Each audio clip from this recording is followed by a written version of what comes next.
For each of us, those goals are a little bit different. There's going to be same, right? There's going to be some commonalities, but there's going to be a lot of differences, isn't there? Each of us are in different businesses at different stages and progression of our business.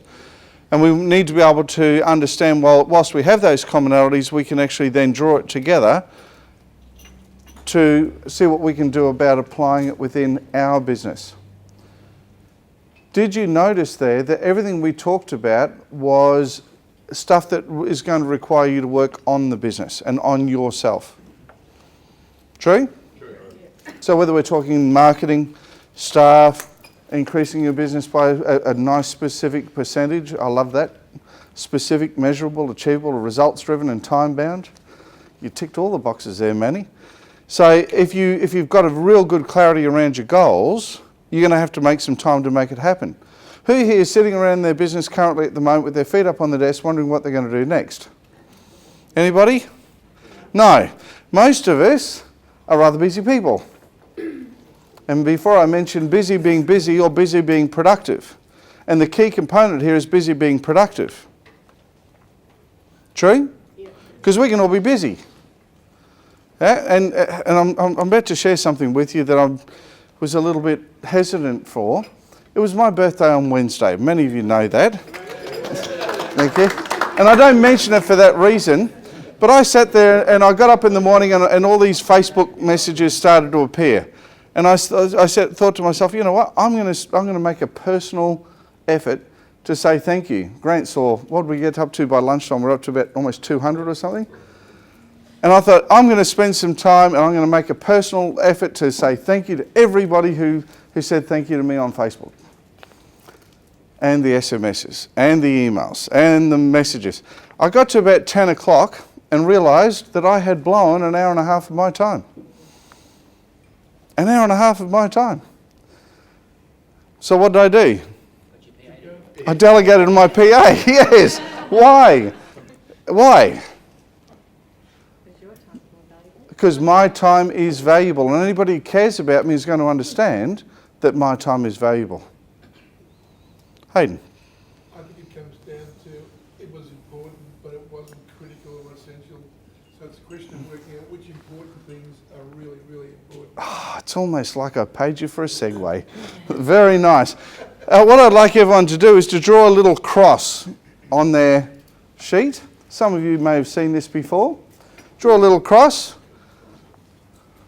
Okay, and one of those lines, which I usually have as the horizontal line, I'd like you to put it down right next to it, time. Yep.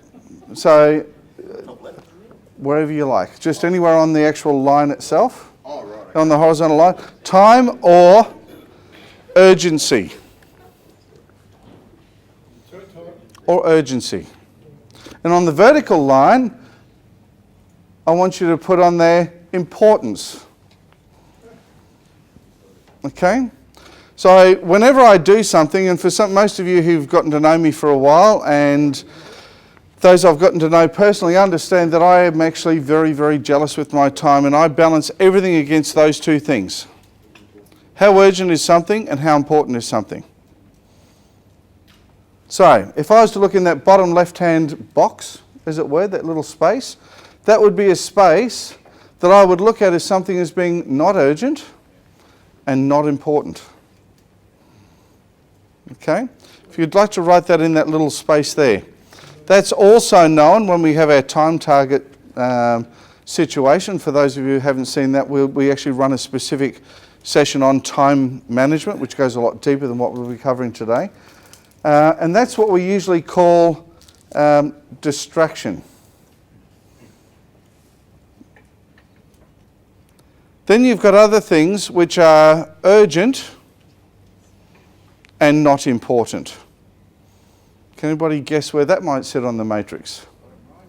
Yeah, bottom right. And that's commonly known.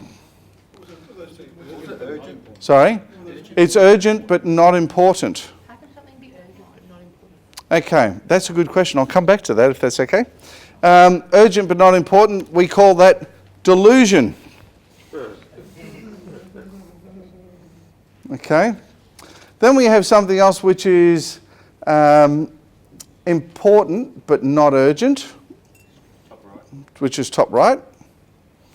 And that's our zone time. Do I have a cross in front of me? I'll let you choose which one it goes into from your looking at it, which is called zone. And the other one, which is important and urgent, and that's known as demand. Now, if we look at everything in those 4 simple boxes, did I mention earlier that I like to keep things really, really simple? What are some good examples of things that are not urgent and not important? Facebook can be put into that category. It's not necessarily there. What are some of the other things that we do to sabotage our day with stuff that's just rubbish? Which can be Facebook. We'll get off Facebook for a minute. Hayden?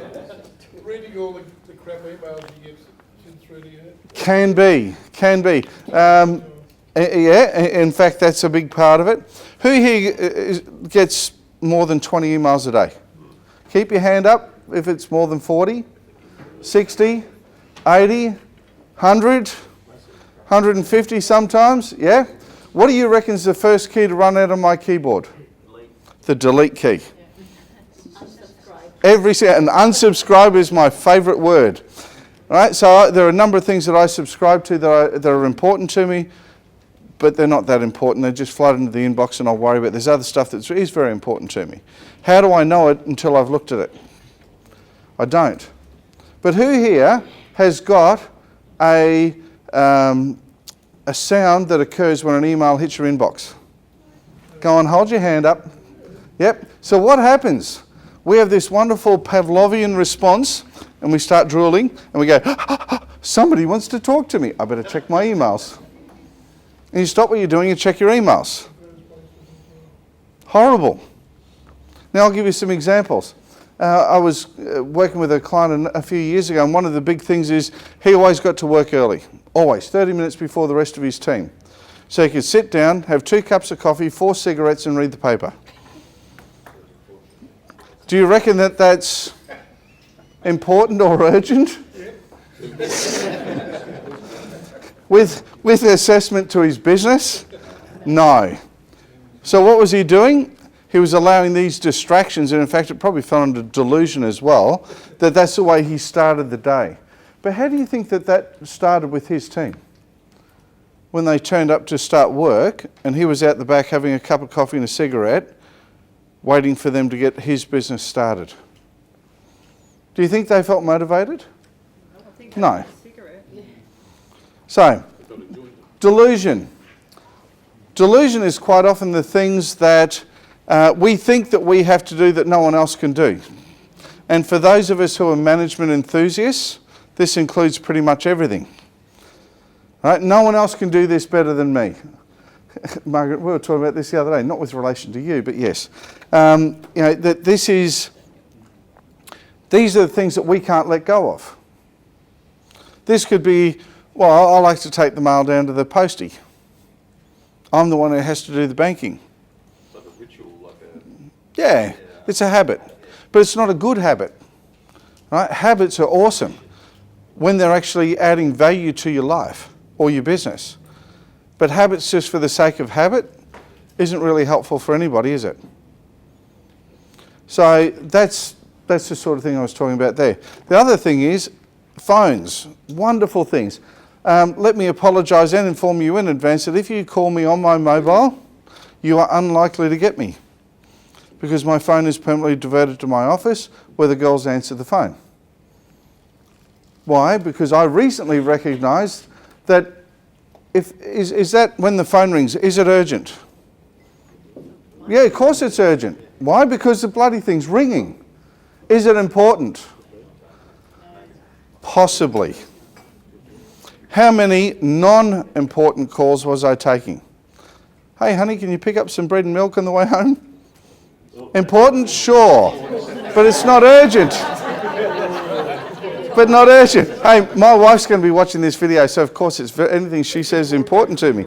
However, what we've discussed is a very simple system that if she needs something that's not both urgent and important, seriously, and unless something's wrong with the kids or the house is burning down or something that I need to get involved with immediately, just send me an SMS, shoot me an email. Why? Because I've got certain times in the day in my diary when I check my emails. Why? Certain times and only certain brackets. If I don't finish reading my emails in that amount of time, what happens to the rest of the emails that are in there? Gets deleted. Or I wait until the next time I have to catch up the second time in that day to be able to act on those emails. What does that force me to do? It forces me to look at what's the most urgent, most important thing. So if I get something from, I don't know, I'm not even talking Viagra now. I'm talking about you get something in your inbox that's from a newsletter that you like to read, but I've got an email from a client. Which one's going to be most urgent, most important? Sorry, what was that? Yeah, say it with a bit of conviction. So the reality is, what does that force me to do? Take care of the things that I need to look after, the important things. And the other stuff waits. And I've got folders with hundreds of emails that I'll get to one day. But how often do we allow our days to get sucked up like that? When we talk about demand, the stuff that's both urgent and important, what do I mean by that?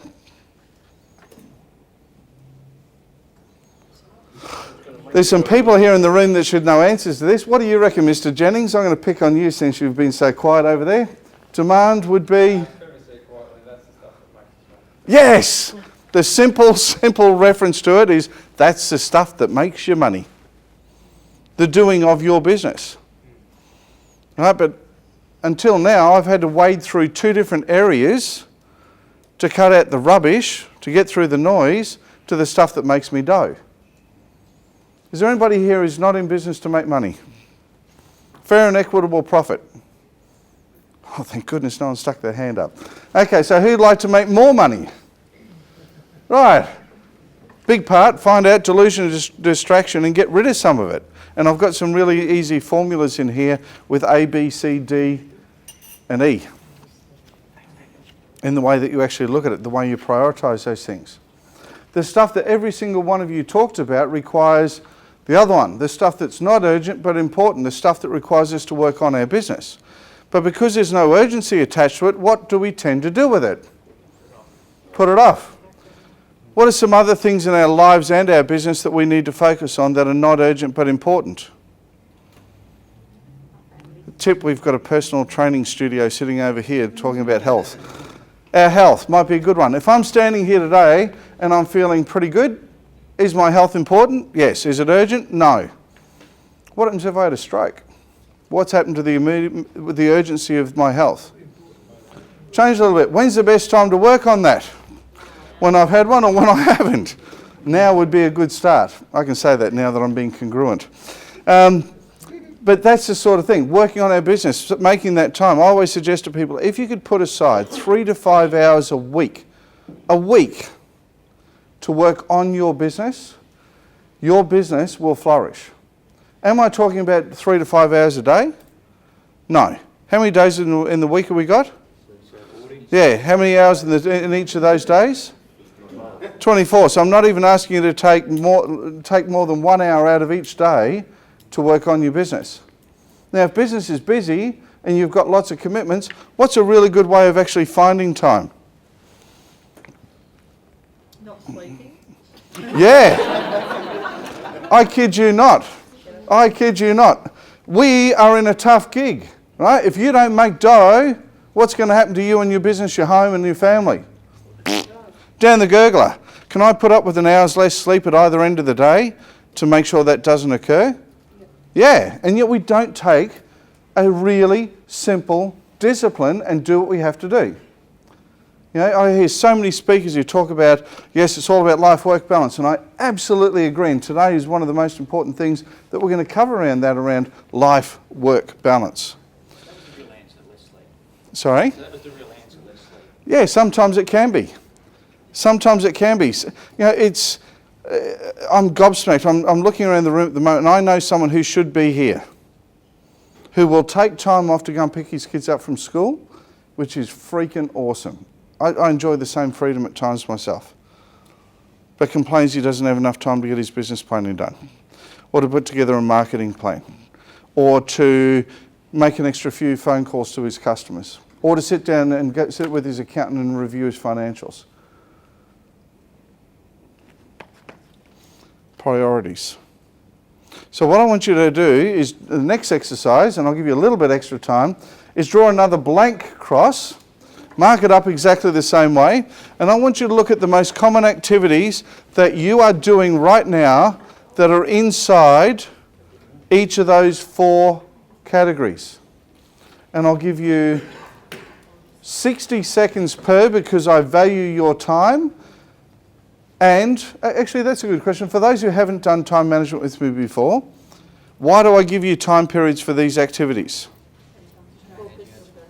Concentrate, we've got focus. What else? You need to actually meet the deadline. Yes. Yes, we've set ourselves a boundary because we will take the time that we allocate. If you don't allocate time, you are going to take as much time as it takes. When you force yourself to focus, what happens? You focus, you get stuck into it, you get in, you get out, and you're done. So, if it's a minute and a half per quadrant, that'll give you 6 minutes, starting now to write down the things in each of those 4 quadrants that are currently filling up your day.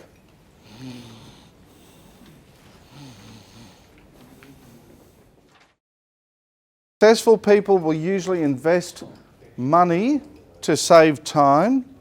Unsuccessful people will generally spend money to spend time to save money. Get it right the other way around. Right? Because we can't make more time, can we? So when we look at stuff, before we move on to the next exercise, this is something I don't want you to share. So maybe find another page you can write it down, because this is your information. What I'd like you to do is write down 2 numbers. The first number you write down is, how much do you pay yourself on an average per week? 0. That was easy. Awesome. Yeah, so write that first number down. This is only for you. Then what I want you to do is to write down how many hours that you spend working in and on your business. And then I want you to divide how much you pay yourself by those hours and determine what your hourly rate is. Negative, minus. Everyone's different, Nick. So do me a favour, write it down. So in other words, if I was paying, and I'll just keep simple numbers here, if I was paying myself $2,000 a week and I was working 40 hours a week, I would be paying myself how much per hour? $50 an hour, approximately. Less taxes and, yes, everything else. So if we have a look at that, that's your number. I don't want you to share with anybody else. How many here, the worst I've seen, without it being a startup, the worst I've seen for an established was somebody who was paying themselves $3.26 an hour. Now, if you have an employee, aka a team member, are you legally allowed to pay somebody? This is for you to answer for yourself.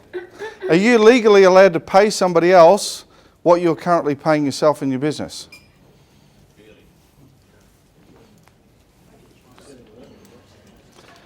Here's 2 other numbers I want you to think about. If you are doing what you do well, that generates your revenue for within your business, how much should you be earning on an hourly rate? If you are running things well, how much should you be earning and paying yourself? Hayden? Paying yourself by the hour is a bit of a misnomer, because you're No, it's just for the point of the exercise. you're building equity as a side issue. You would hope to, but I've seen people who have tried to sell a business that they can't. That they would need to pay me to take it off their hands. and pay me handsomely to consider taking it off their hands. So that's the second question.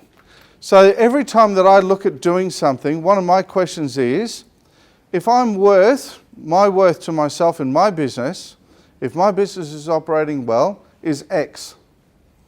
Can I outsource or delegate that to somebody else who costs me less than X? Because what does that allow me to do? Do what I do well. Jason. I got a bit of a aha moment, maybe just get some clarity. So, you know, we've got some people that may be starting their business and the hourly rate may be $4 an hour, right? Or less. Or less. And then you've got some people that are at $50 an hour as we used in that example. So at what point do you outsource? Do you outsource, if your rate's $4 and the Philippine person's $7, good example. Yep. It makes sense. Look, I think this is where it comes down to affordability as well, because you can't spend money on things that you don't have the money to spend on. Okay, so I may want to do that, which means I have to do what? If I can't outsource it, I've just got to carry the can until we can.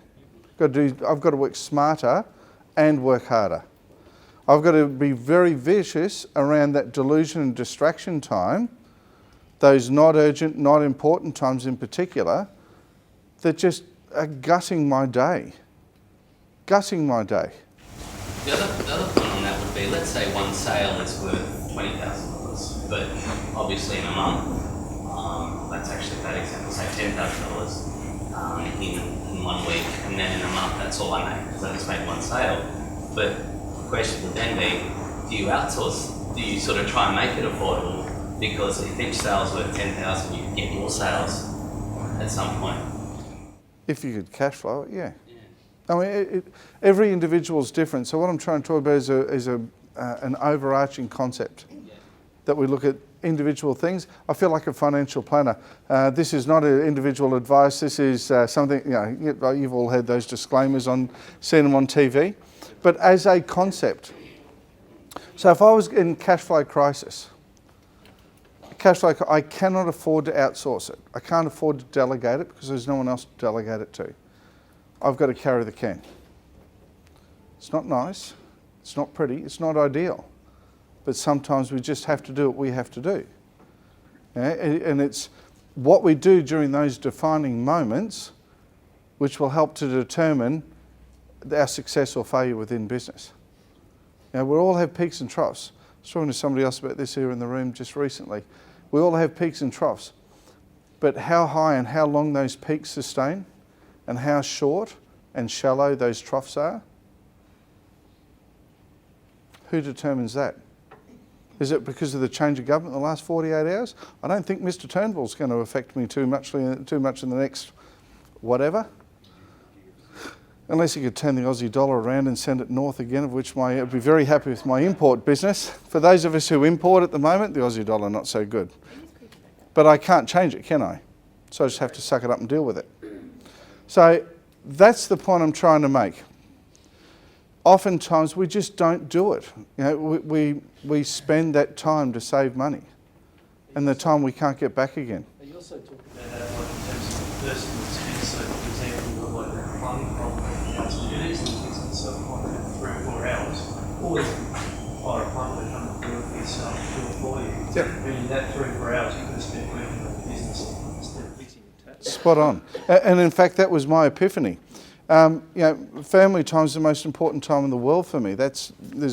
Who's here ever sent an email or something passionately saying family is greater than all things? It's a real simple equation. Right? A few of you have seen that. Right? So I did a stupid thing.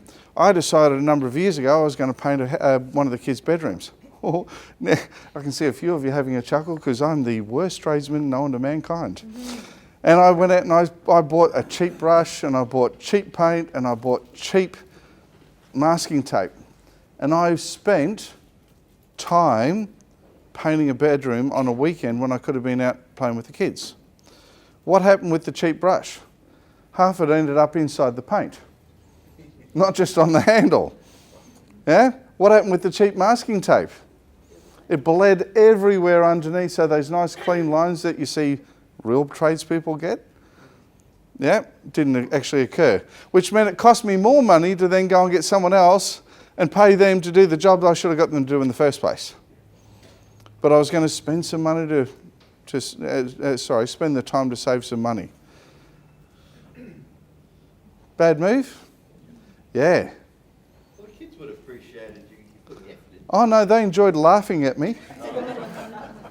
They enjoyed ridiculing their father for...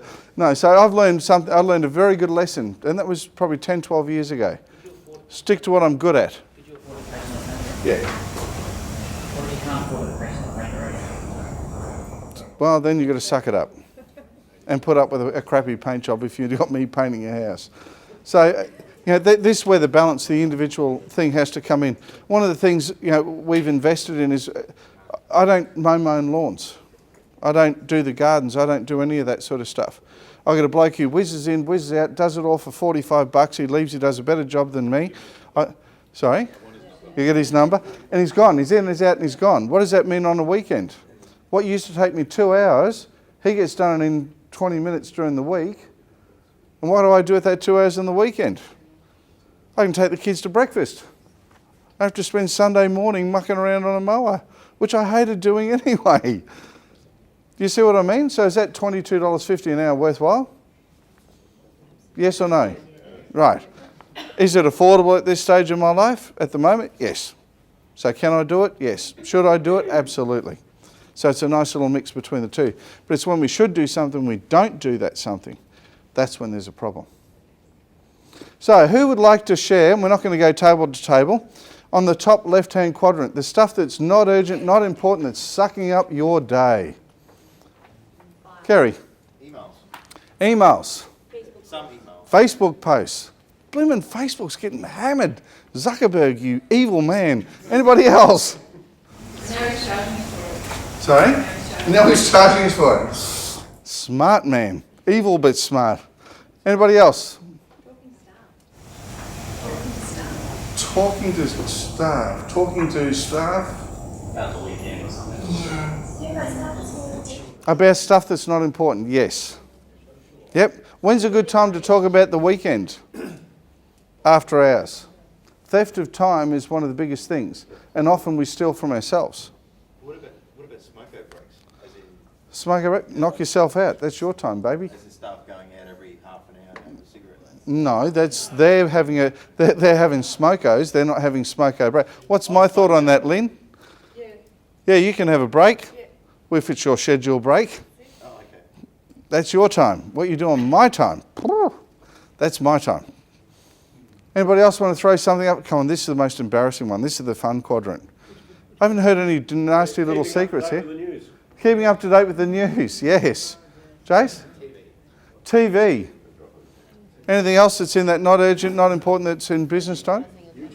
Sorry? Socialising and lunching. Socialising and lunching. Well, some of us use it as an important business tool. Actually, that's a good example. Who's here in a business network group? Most of us. Okay? How much time can you spend investing in relationships inside your business group? Lots of time? Yeah? Is it important? Is it urgent? And sometimes do we spend more time? We're spending time, we're deluding ourselves. So we've moved to the next quadrant, but I don't mind that. Right, we're deluding ourselves. When I first joined my very first business network group, formalised one, actually it was with Mark. I thought, this is awesome. I get to meet everybody all the time, and I was over-investing the time that I needed to. But could I justify to myself that I was getting to know everyone in my network group and everything else? Yes. What should I have done? Thought, okay, who can I offer the best value to? And in return, who can offer the best value to my business? They're the people most urgent, most important to speak to. Somebody that I can't help in any way, shape or form, and vice versa, and there are going to be people like that. They're people that I'm going to meet sometime when I've got spare time. Does that make sense? No, not just to get a number on the board. Okay, so let's move to the next one, which is the urgent but not important. This is the phone ringing.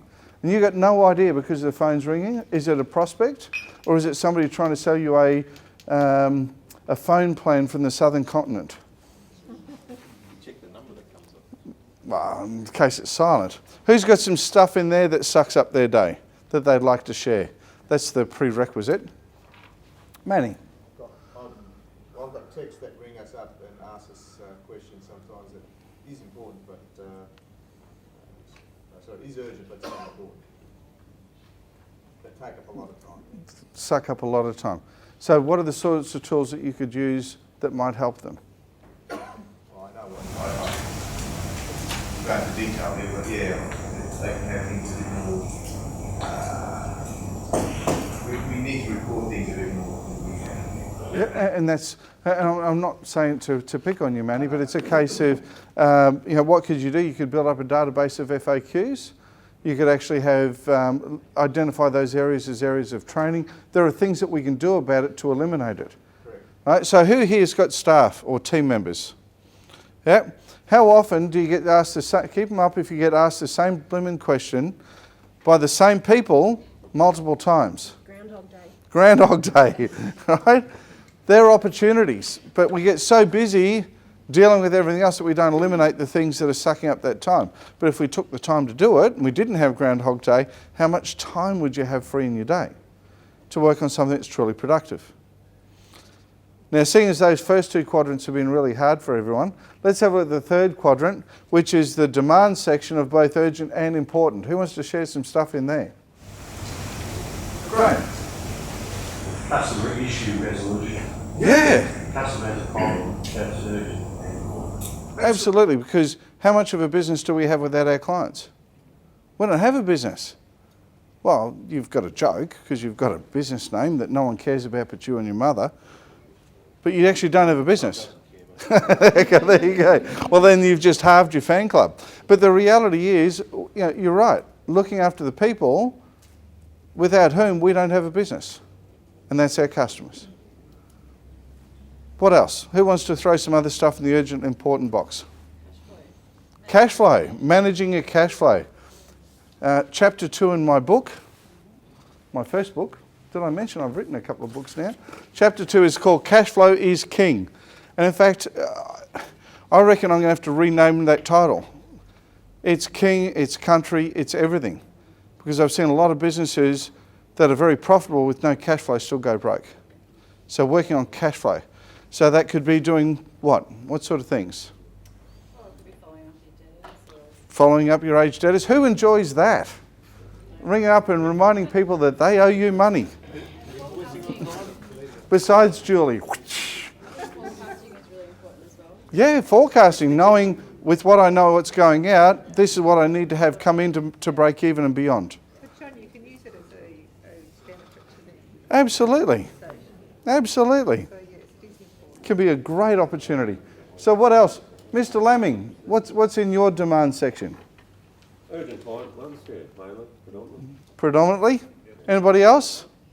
Meeting SLAs? Yeah, meeting service level agreements. If you've made an agreement with someone, it's kind of important that if you make an agreement to keep it, we all in agreement there. It's called ethics, integrity, morals. Yeah, silly values. Silly idea. Wonderful concept. Anybody else? And? Follow-up calls. Follow-up calls. Clients. Yeah. Because somebody may be too busy to give you a call back, but it doesn't mean that they're not interested in hearing from you again.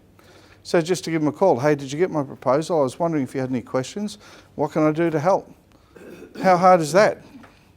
And yet so often we don't do it, do we? Okay, so let's cover the next one, the zone time, the stuff that's not urgent but important, which we've all agreed already is the most important thing that we can do. Who'd like to throw some of those up, particularly for those who haven't spoken yet? Business planning, what a wonderful concept. Love the idea. Paul? Training. Yes. Who here spent years learning to do what they do well? Come on, all of us should have a hand up now. That was a loaded question. Right. But how much time do we spend getting better? How much time and money do we invest in getting better at what we do? There, Hayden? Can I argue that, I'll throw this one over there. can I currently argue that the training is not in that quadrant, it's actually important and it's urgent for you and your staff, because if you start properly trained, that's going to automatically give you more time to do what you do best, and feel better what you're doing, then you're more productive, so I would argue it's in the wrong one. Only because it sounds self-serving. I couldn't agree with you more. However, if you don't have a business imperative, it can fall into either box. So I agree with you. Sorry. I've got book writing, I've got exercise, meditation, and time with kids. Yes. Sorry, we're going to say them again just so everyone can hear.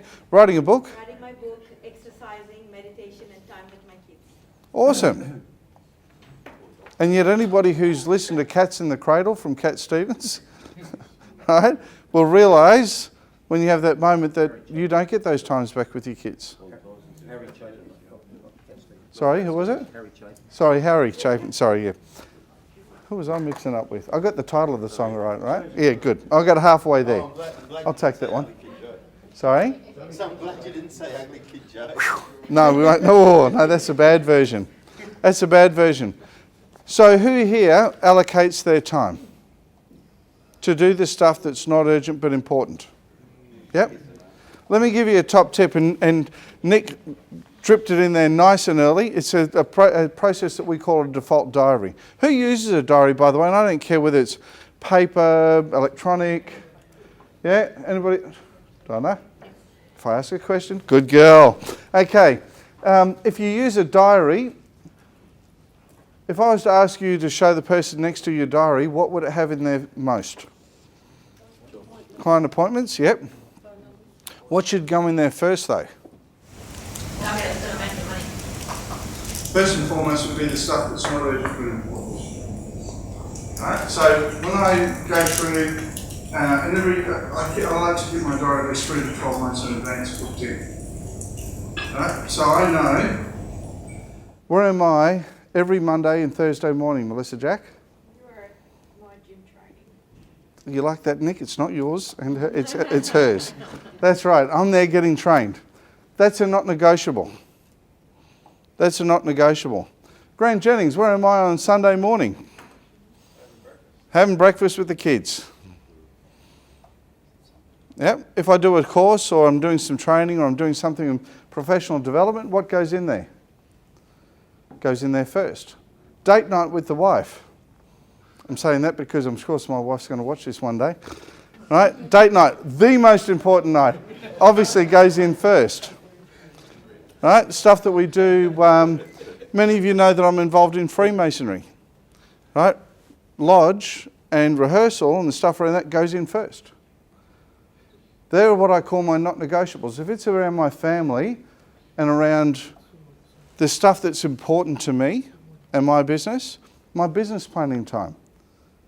Now, I put in specific time, working on marketing plan to 2016. We're going to talk about time boxing in a minute, in how to actually do that with a to-do list. It's not going to end up longer by the end of today than when it started. But all these sorts of things have to go in first. All of it. How about team meetings? Do they go in first or not? Absolutely they do. That's a not negotiable, because if I've got a team and they're not doing what I need them to do, what's happened? Chaos. But usually I hear, but I'm too busy to catch up with the team, so we'll catch up with them over a coffee during lunch once a month if I get a chance. And yet, if I'm not sitting down on a weekly basis, looking at what's happened before, what I'm doing now, and where I'm going, how can I expect them to come along the journey with me with the same excitement and vigour that I have? And my team aren't even here in Australia. And everyone I use in my team is either a subcontractor, which is here in Australia, or I outsource to my team. I've got 3 VAs in the Philippines. They are just as well informed as the team that I've got here. Why? Because I want them to be a part of the journey that I want to be on. Hey. Can I ask the group where you feel doing quotes for clients' ranks? Yeah, that'd be the demand stuff. That'd be both urgent and important. Well, no. I'm talking about for the business owner. Where does quote rank? Assuming it's If a client came back to me and asked me, a prospective client, would I rank them ahead? Are you saying would I rank them ahead of what I have to do for an existing client, or just so I can get some clarity? Because it's a broad question.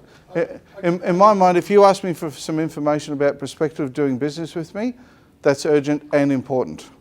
If I've got an existing client who has an urgent need that is before yours, has an urgent need, it will happen before yours. Because I'd rather look after the people I've got rather than continue to look for the people that I haven't even got yet. So is that important? Yeah, because if I don't do any quotes, I don't get any proposal out there, I don't have a discussion. If I don't have a discussion, then we can't negotiate where things end up and then do business with them, which means I'm closing off the top of the sales funnel. I'm getting inquiries coming in, I'm doing nothing with it. So I might get 20 quote requests a day, but really only one of them is really a hot prospect. There's a difference. So once you've identified and you've deselected those that aren't, so we're talking about specific information, we can talk about that another time, but specifically, going through deselecting people who are wasting your times, then that allows you then to focus on where it goes. I go through a very, very heavy selection of self-deselection when I'm talking to somebody about working with them in their business. Why? Because then when we do get to that pointy end of the discussion, they want to do business with me just as much as I want to do business with them. And when there's a disparity between the two, there's an issue. But that'll be a session for another day. Thank you for the inspiration on that one. We might talk about that in the next Sales Made Simple area. Who wants to talk about something else inside demand? Inside the not urgent but important? Is working on the business important? Absolutely. Nick, and in answer to that question, Nick, what did you say to me earlier? Speak up nice and loud for everyone. Everyone's gagging to listen to you soon. Working on the so like with the part that's important but not urgent, that's the real big projects, like that's when they're the big things that take you from being okay to awesome. They take a lot of time and take a lot of concepts and thinking. You easily throw it on the back burner, but that's where all the really big decisions are made. And it's usually because it's taken time, things have evolved, and you've grown through the process. So what you began with isn't necessarily what you finish with, but how magical is that journey when you come through the other end and realise that yesterday's extraordinary is now today's ordinary. What do you have to do? Then you've got to look for the next plateau, next peak, and start pushing towards that one. Great distinction, Nick. Now you know why I've asked these guys to come and talk. Now, one of the things I promised I was going to talk about today is time boxing. Who'd like to tell me what time... Does anybody know what time boxing is? What examples do you have? Bill and Faye? You just, for everything you do, you set a time you're going to do it, and you stick to that time religiously. So if you want to give yourself an hour to do something, that's how long you're going to do it, and wherever you get to, after an hour, that's the end. Spot on. Because if it's going to take me 20 hours to do a business plan, should I book out the next 20 hours to do my business plan? Quite probably not. Right? Yeah, you'd kind of go nuts. Pete, I'm sorry. Too many business plans. But they're there, right? So the reality is boxing your time. Who here has been in my office? This will raise a few questions. Who here has seen my calendar? Oh, quite a few of you have. What does it have?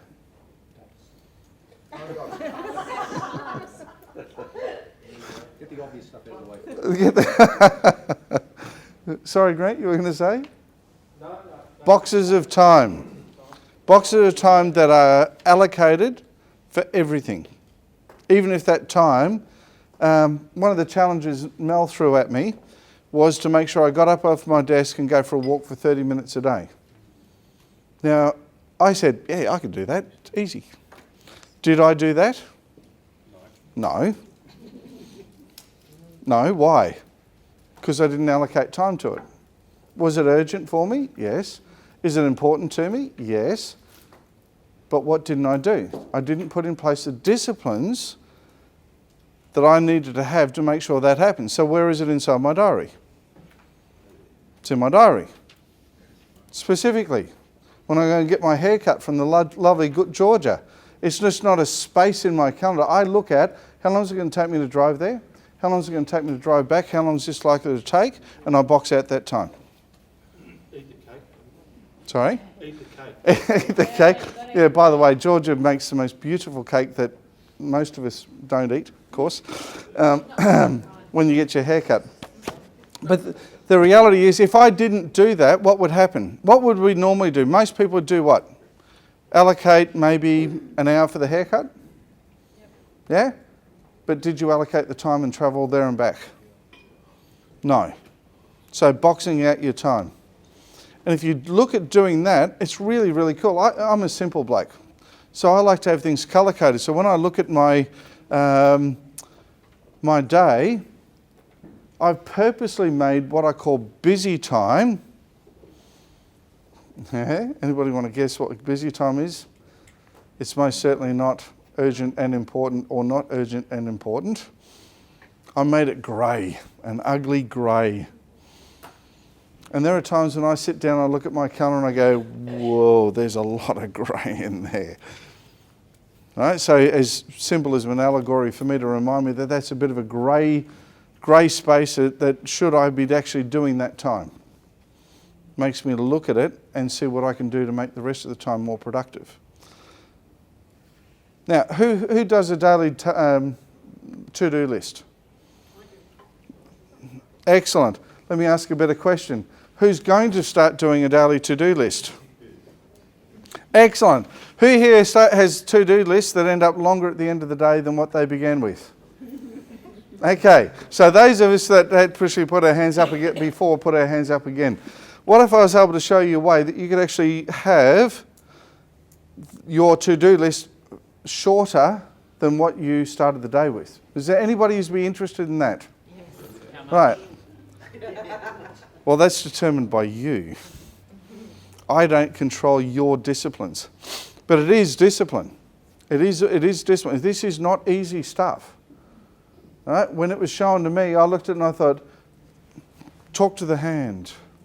Way too constrictive for me. I'm a free spirit. It's going to stifle my creativity throughout the day. Anybody heard that sort of crap inside their head or come out of their mouths? Right? And I was one of them. Oh, no. What I do for a living requires me to be limber and flexible. Bollocks. It requires discipline. Even if some of that discipline is to make sure you do put time in there for yourself.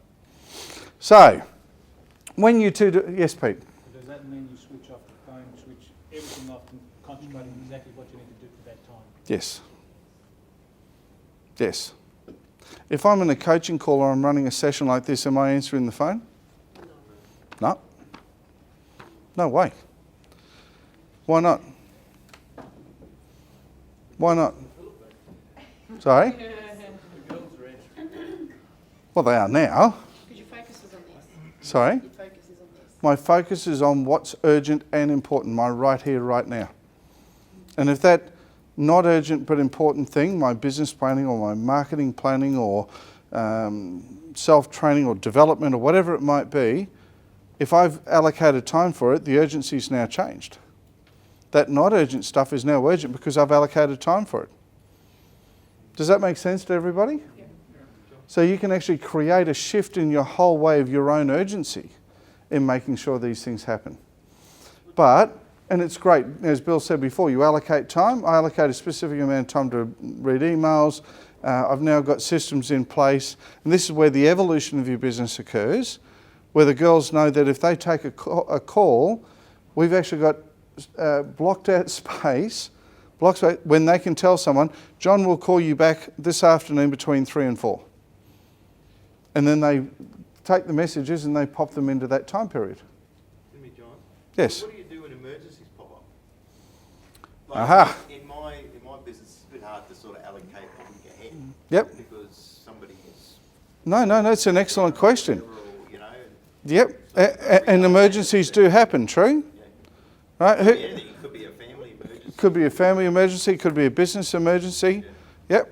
If I change something in my diary, does it disappear from my diary? Or is it just simply moved to another time? it moves to another time. See, too often as business, when we're employees or we worked for someone else, we had someone else who would be on our back to keep us doing what we agreed to do, to be a part of that team.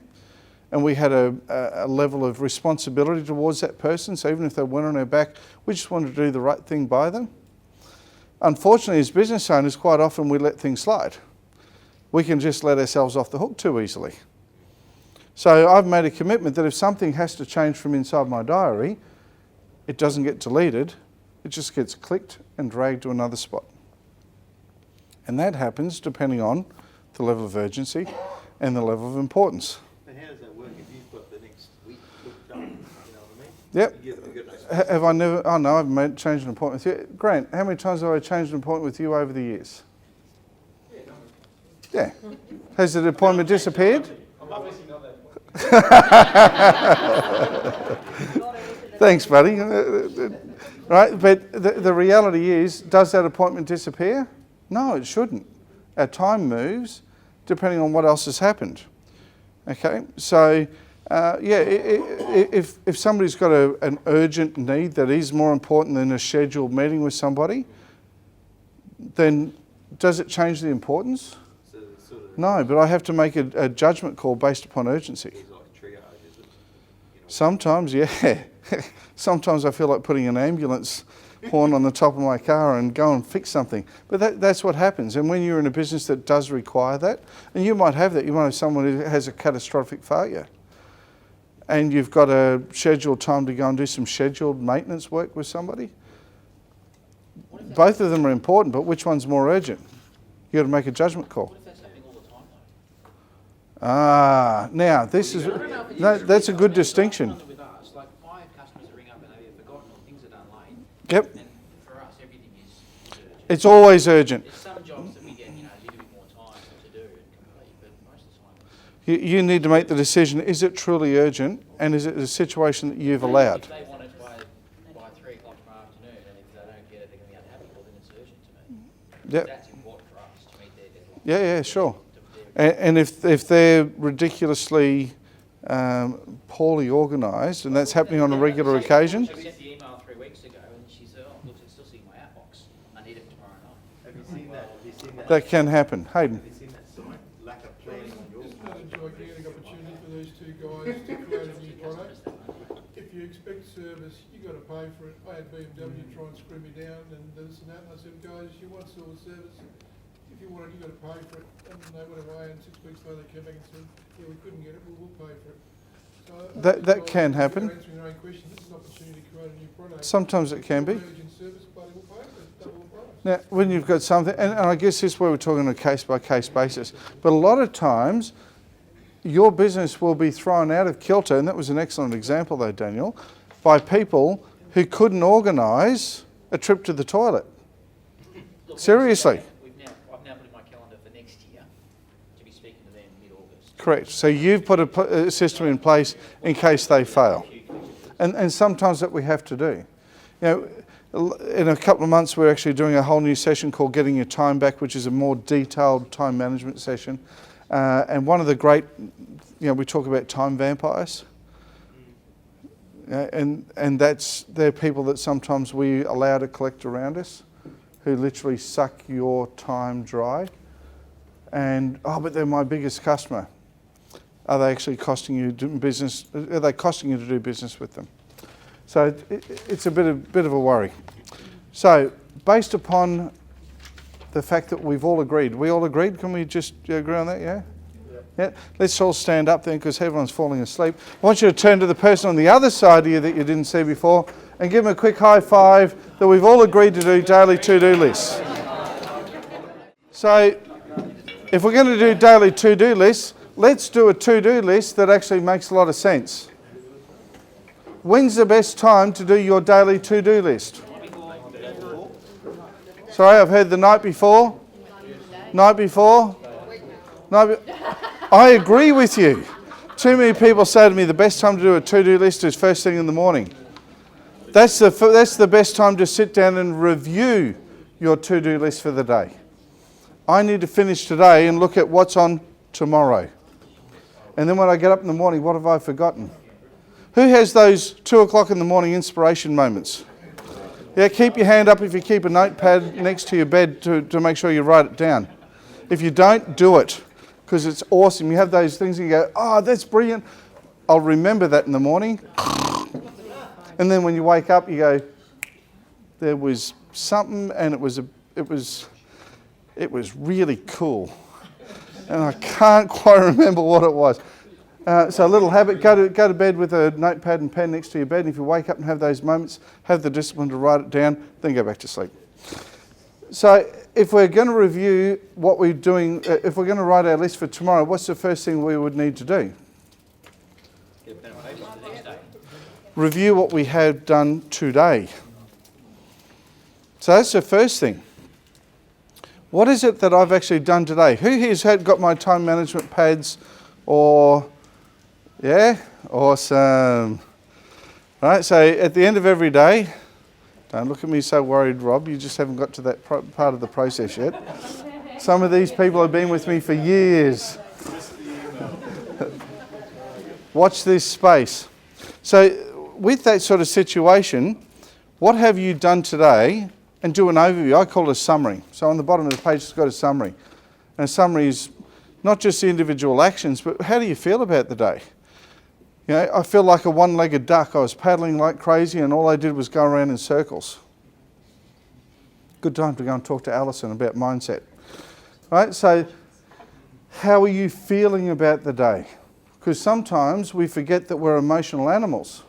Right? We look at the logical side of things, but how are you feeling about the day?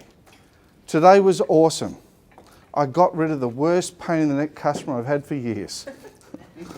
Today was brilliant. I won. Today was brilliant. I heard the best news I've heard for a long time. Right? How are you feeling about the day? Then start to look at the logical implications. What was it that you planned to do today that you didn't do? Does that make sense? Yeah? And then what am I planning to do tomorrow?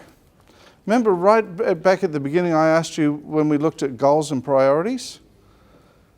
The next question is what I'm doing taking me one step closer to my goals? Is it adding value? And the best way I can remember that is my very first part-time job. The sales manager was a hard man. And every time I walked into his office to ask him a question, he'd go, shh, and point at the wall behind his desk. And it had $1 million. What was that? That was the sales we were looking to achieve for the year. And he said, come in and see me anytime you like, as long as what we're going to talk about is going to get us closer to $1 million. Sounds almost like an Austin Powers movie, doesn't it? I should be doing this. But how often are we doing stuff because it's habit? It's not getting us closer to our goals. Have we planned out the steps in doing things? Right, who knows they've got so much to do and to improve their business, sometimes it feels a bit overwhelming. Right? So what do you have to do? You have to chunk it down. You've got to break it down into bite-sized pieces. You have to prioritise what do I have to do and what are the steps I have to take to get there. And you know what? Everything else just has to wait. Right? So don't get overwhelmed. Just focus on what you've got to focus on. And the rest of it, it's going to have to wait. So too often we end up putting far too much pressure. I talked about letting ourselves off the hook, but most of us are really good at kicking ourselves in the backside and not spending the time celebrating the wins and not looking at what I have to do right now. We're so worried about what we should, would, could do rather than what we need to do right now. Does that make sense? Cool. I also then like to break down these as priorities. I'm going to read these out to you because I wrote them better than I can repeat them, if that makes any sense. So when I look at a task, I look at prioritising those tasks. And a task is, it's very important. They need to be done. You can read it later. This is for me to read. And you can read it later. A task is very important. They need to be done as soon as possible, and there are negative consequences if I don't get them done. Notice that second part, that final part? Not only is it urgent and important, but there are negative consequences. So too often we get caught up in stuff which is urgent and important, but it's usually urgent and important for other people, not us.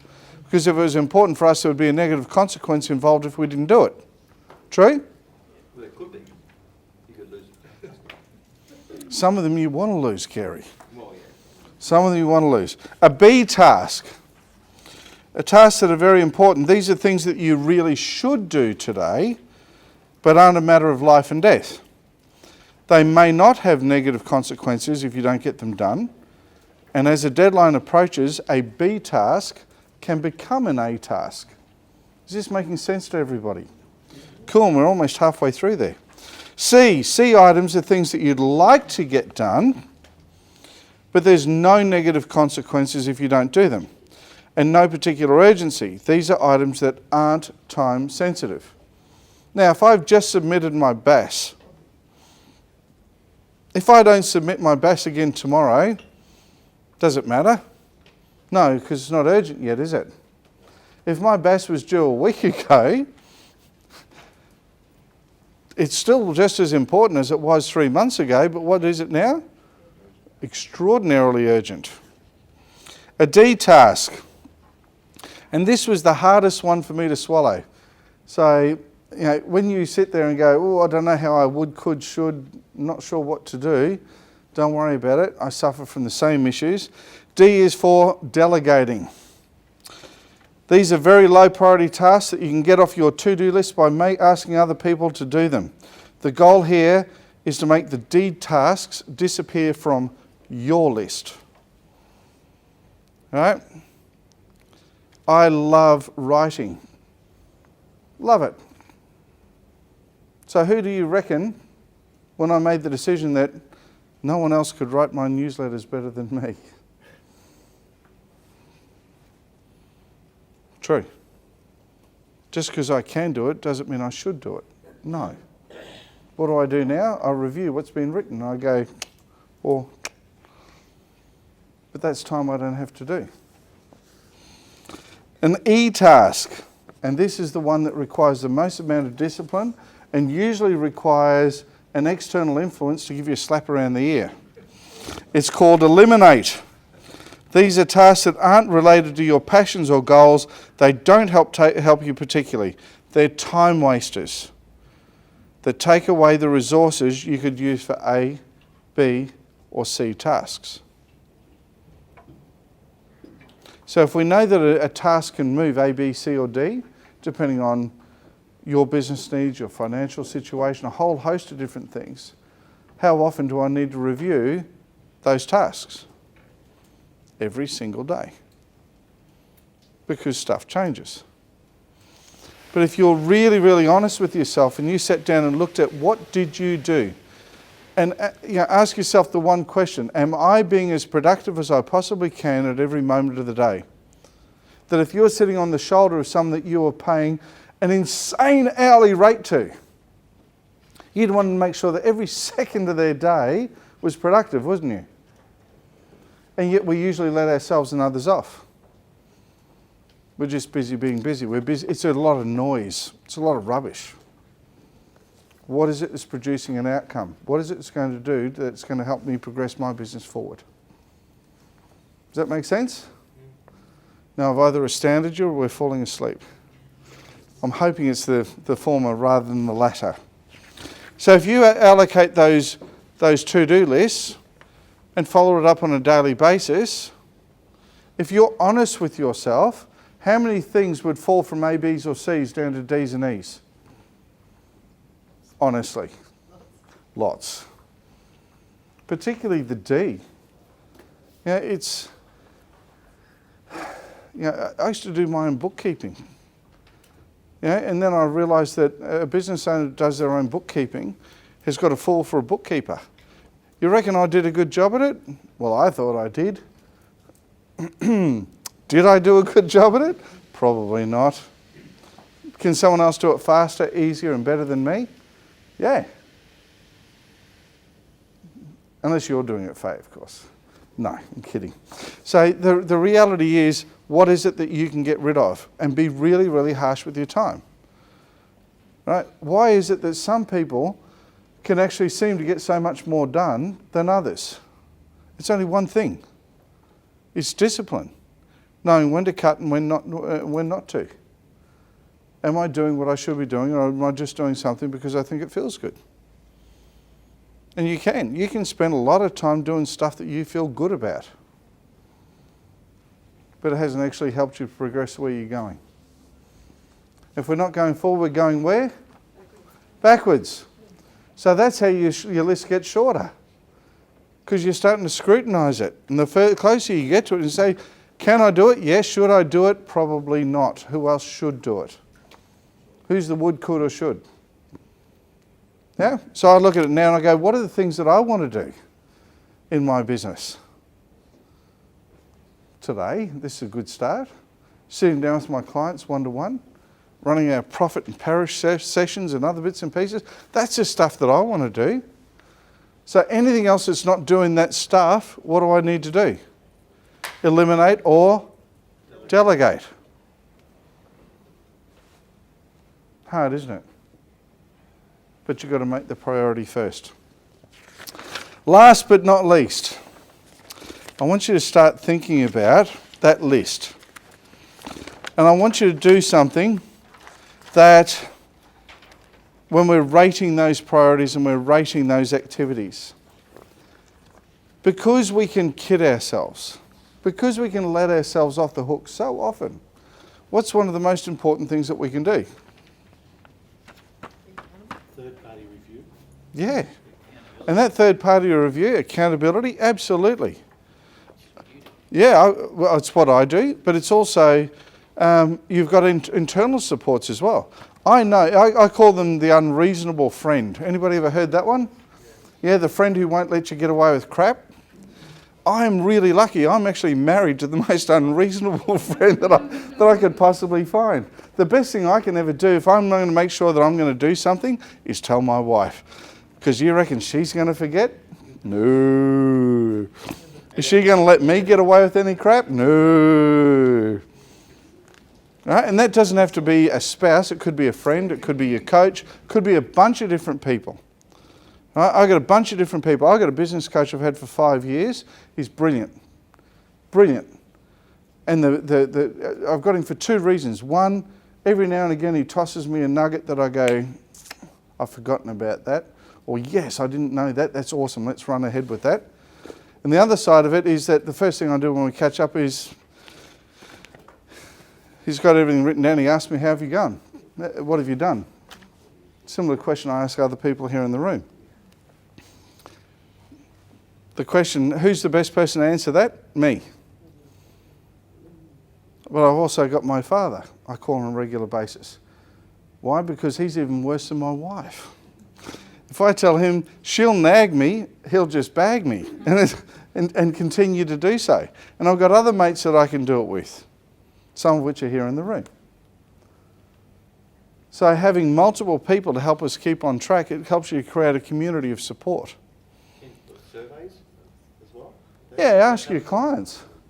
Yeah, talk to the people you do business with. You know, what are the things we can do better? How are we going? Yeah. Right? But too often, we try and be heroes. We try and do everything ourselves. We try and carry the can. Smart or not so smart? By the way, the answer is the latter. Not so smart.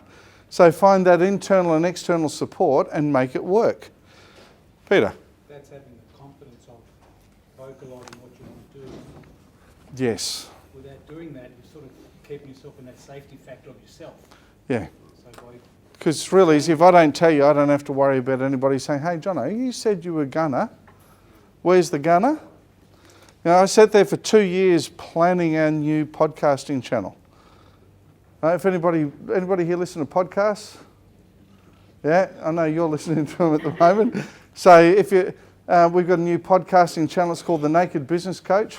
Go to iTunes, type in The Naked Business Coach. We've got lots and lots of free podcasts on there. 2 years I talked about it. And then a mate of mine that I've had for years and years and years said to me, so what's the caper? Been waiting for this podcast to come out. What have you done with it? And I went, Oh man, I've done heaps. I've written down all the content I'm going to be talking about. I've got about 200 points of content, and I've been working exactly. He goes, that's awesome. How much have you recorded?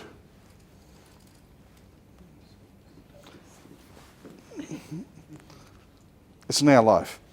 So I can now turn around and say, this is what I've actually done with what I've done. The last thing I want you to leave you with is that you can take this information away, and we started today making a commitment to each other, publicly to each other, that we're going to take this away and actually use it. This is a very simple booklet. Don't try and read it all at once unless you want some going to bed no material. Just open it up and go through a page or two a day and look at how I can implement this in my business today, not just, is this interesting? And I would love to have any one of you or every one of you email me some examples of what you've done over the next 90 days. Or when you all come back again, with everyone else who obviously got caught in traffic, in December when we have our next session, to come and tell me about what you've done. Because that's what makes what I do truly exciting. Because when you do something with it, you achieve greater things. And that's really awesome. Thank you for your time. And what we're going to do is we're going to spend the next 5 minutes having a bit of networking, because not everybody here in the room. We're going to have what we call speed dating, aka speed networking. I want you to get around for the next 5 minutes or so and meet people that you have not met before. And I want you to ask them 2 questions. Who are you and what do you do? And how can I help you? 5 minutes. Thanks for your time.